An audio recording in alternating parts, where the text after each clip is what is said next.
Estado, Gobierno y Sociedad, por Norberto Bobbio. 3. 1. La gran dicotomía. 3. El uso axiológico de la gran dicotomía. Además del significado descriptivo, mostrado en los dos parágrafos anteriores, los términos de la dicotomía público-privado también tienen un significado evaluativo. Como se trata de dos conceptos que en el uso descriptivo común fungen como contradictorios, en el sentido de que en el universo delimitado por ambos un ente no puede ser al mismo tiempo público y privado, y tampoco ni público ni privado, el significado evaluativo de uno tiende a ser opuesto al del otro, en cuanto que cuando es atribuido un significado evaluativo positivo al primero, el segundo adquiere un significado evaluativo negativo y viceversa. Desde este punto de vista derivan dos concepciones diferentes de la relación entre público y privado, que pueden ser definidas así: la supremacía de lo privado sobre lo público o la superioridad de lo público sobre lo privado. La primacía de lo privado. La supremacía del derecho privado se afirma a través de la difusión y recepción del derecho romano en Occidente. El llamado derecho de la spandete es en gran parte derecho privado, cuyos institutos principales son la familia, la propiedad, el contrato y los testamentos. En la continuidad de su duración y en la universalidad de su extensión, el derecho privado romano adquiere el valor de derecho de la razón, es decir, un derecho cuya validez es reconocida independientemente de las circunstancias de tiempo y lugar que la originaron y está basada en la naturaleza de las cosas, a través de un proceso semejante a aquel por el que muchos siglos más tarde la doctrina de los primeros economistas, posteriormente llamados clásicos, al igual que fueron llamados clásicos los grandes juristas de la época de oro del derecho romano, será considerada como la única economía posible porque descubre, refleja, describe relaciones naturales, propias del dominio de la naturaleza, o fisiocracia. En otras palabras, el derecho privado romano, aunque originalmente fue un derecho positivo e histórico, codificado en el Corpus Juris de Justiniano, se transforma en un derecho natural, mediante la obra secular de los juristas, glosadores, comentadores, sistemáticos, para luego transformarse de nuevo en un derecho positivo, con las grandes codificaciones de principios del siglo XIX, especialmente con la recopilación napoleónica, 1804. Derecho positivo que por lo demás sus primeros comentadores le atribuyen una validez absoluta, considerándolo como el derecho de la razón. Así pues, durante siglos, el derecho privado es el derecho por excelencia. Incluso en Hegel, sin otro agregado, significa derecho privado, el derecho abstracto. De los lineamientos de la filosofía del derecho, de 1821, mientras que el derecho público es nombrado, por lo menos en los primeros escritos, Verfassung, Constitución. También Marx, cuando habla del derecho y desarrolla la crítica que hoy se llamaría ideológica del derecho, siempre se refiere al derecho privado, cuyo principal fundamento tomado en consideración es el contrato entre entes formalmente, aunque no sustancialmente, iguales. El derecho que a través de Marx se identifica con el derecho burgués es esencialmente el derecho privado, mientras que el derecho público se presenta en forma de crítica, no tanto de una forma de derecho, sino de la concepción tradicional del derecho y del poder político. El primero y más grande teórico del derecho soviético, Pasukanis, dirá en 1824 que el núcleo más sólido de la nebulosa jurídica está en el campo de las relaciones del derecho privado, ya que el presupuesto fundamental de la reglamentación jurídica, aquí debería haber agregado privada, es el antagonismo de los intereses privados,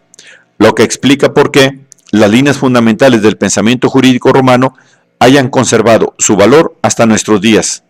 permaneciendo la ratio scripta o la razón escrita de toda sociedad productora de mercancías. En fin, criticando como ideológica y por lo tanto no científica la distinción entre derecho privado y derecho público, Kelsen observó en 1960 que las relaciones de derecho privado pueden ser definidas como relaciones jurídicas, tout court, como relaciones de derecho, en el sentido más propio y estricto del término, para contraponerlas a las relaciones de derecho público en cuanto a relaciones de poder. El derecho público, como cuerpo sistemático de normas, nació mucho más tarde que el derecho privado, en la época de la formación del Estado moderno, aunque se pueden encontrar sus orígenes entre los comentadores del siglo XIV, como Bartolo de Sassoferrato. Por lo demás, mientras las obras de derecho privado sobre la propiedad y la posesión, los contratos y testamentos son tratados exclusivamente jurídicos, los grandes tratados sobre el Estado, aunque son escritos por juristas, continúan siendo durante siglos obras que no mantienen exclusividad jurídica. Esto es, desde los 6 libros de la República de Bodino en 1576 hasta la Teoría General del Estado de Jelinek, 1910.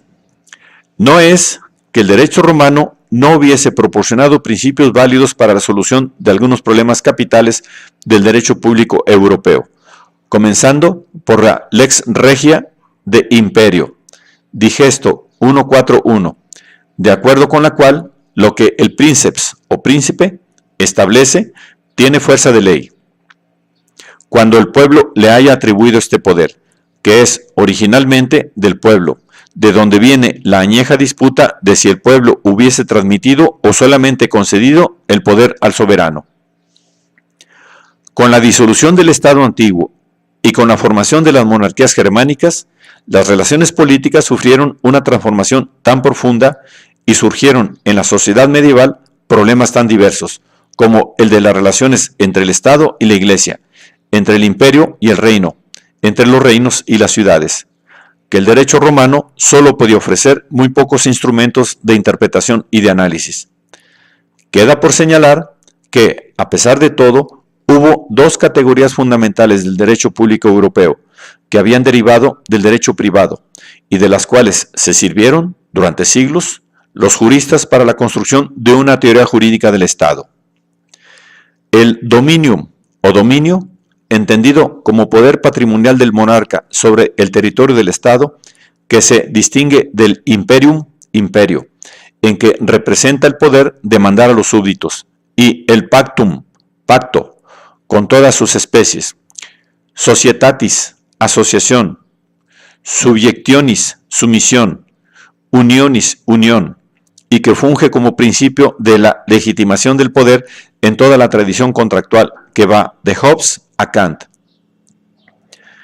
Uno de los hechos que ilustra mejor la persistencia de la primacía del derecho privado sobre el derecho público es la resistencia que el derecho de propiedad opone a la injerencia del poder soberano, y en consecuencia el derecho del soberano de expropiar por causa de utilidad pública los bienes del súbdito. Incluso un teórico del absolutismo, como Bodino,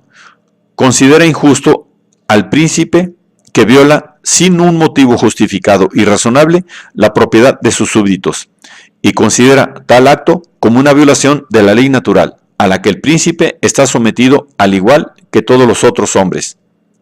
Hobbes, quien le atribuye al soberano un poder sin límites en la esfera privada de los súbditos, reconoce sin embargo que los súbditos son libres de hacer todo aquello que el soberano no ha prohibido, y el primer caso que menciona es la libertad de comprar, vender y hacer contratos uno con otro.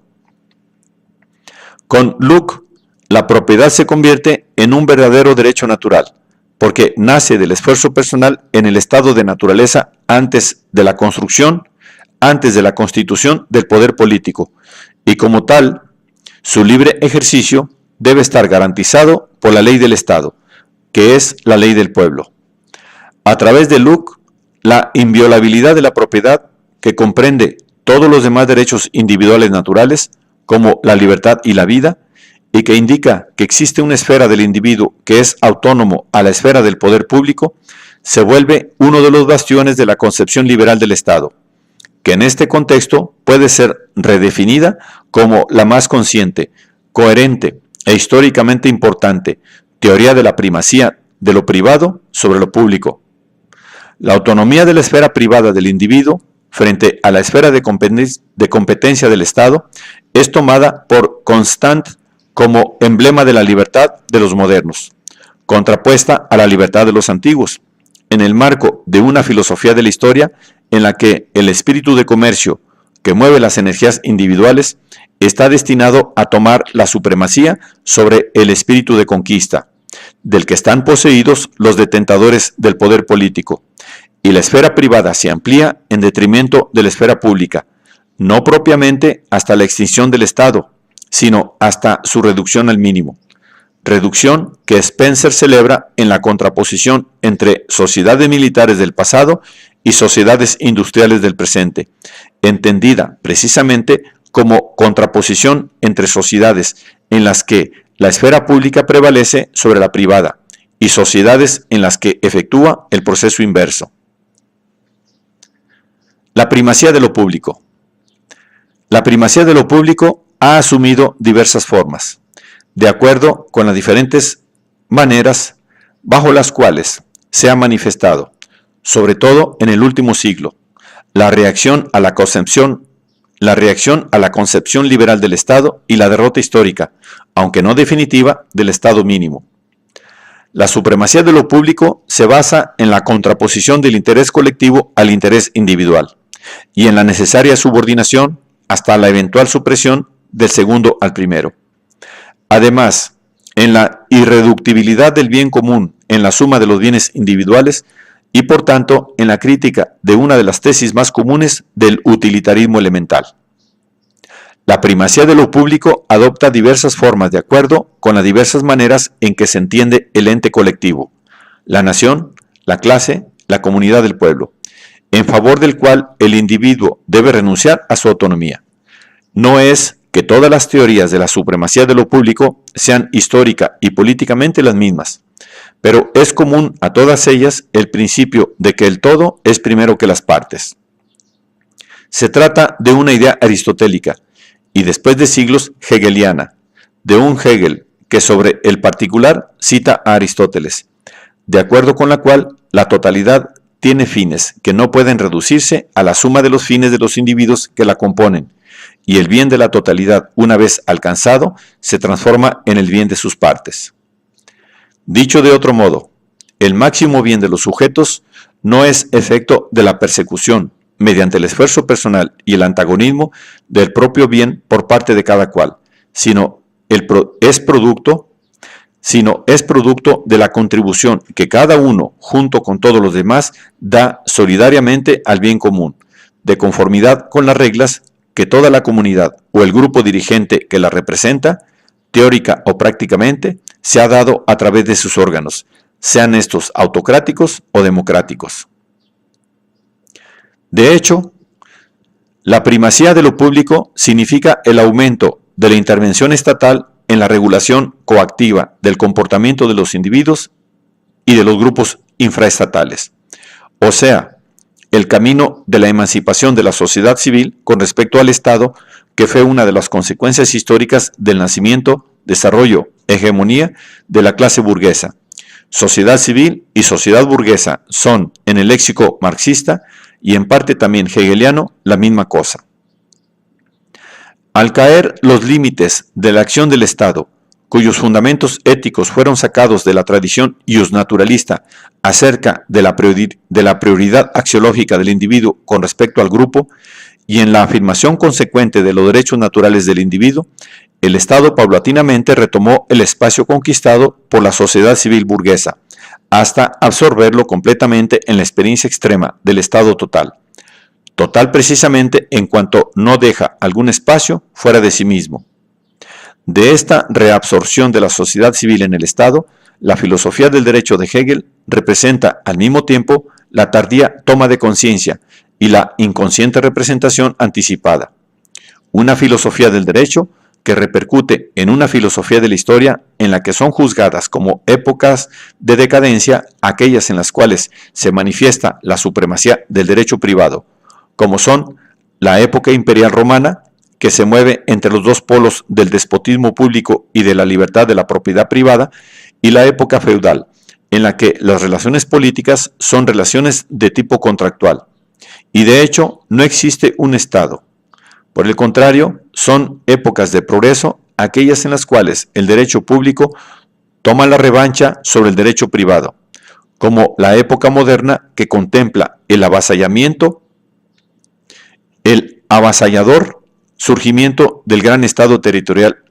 y burocrático.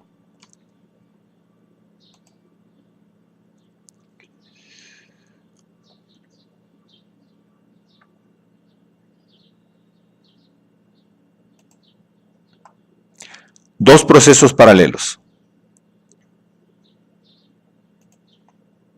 Se ha dicho que la distinción público-privado se duplica en la distinción política-economía, con la consecuencia de que la primacía de lo público sobre lo privado es interpretada como la superioridad de la política sobre la economía. Esto es, del orden dirigido desde arriba sobre el orden espontáneo, de la organización vertical de la sociedad sobre la organización horizontal. Prueba de ello es que el proceso, que hasta ahora parecía irreversible, de intervención de los poderes públicos en la regulación de la economía, también es designado como proceso de publicitación de lo privado. En efecto, se trata de un proceso que las doctrinas socialistas políticamente eficaces favorecieron,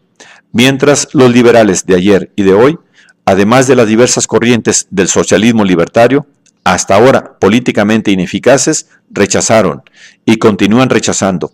como uno de los productos perversos de esta sociedad de masas, en la que el individuo, como el esclavo hobbesiano, pide protección a cambio de libertad, a diferencia del siervo hegeliano destinado a volverse libre porque no lucha por salvar la vida, sino por su reconocimiento. De hecho, el proceso de publicitación de lo privado solamente es una de las facetas del proceso de cambio de las sociedades industriales más avanzadas. Tal proceso es acompañado y complicado por un fenómeno inverso que se puede llamar privatización de lo público, al contrario de lo que había previsto Hegel, de acuerdo con el cual el Estado como totalidad ética habría terminado por imponerse a la fragmentación de la sociedad civil, interpretada como sistema del atomismo, las relaciones del tipo contractual, características del mundo de las relaciones privadas, de ninguna manera fueron relegadas a la esfera inferior de las relaciones entre los individuos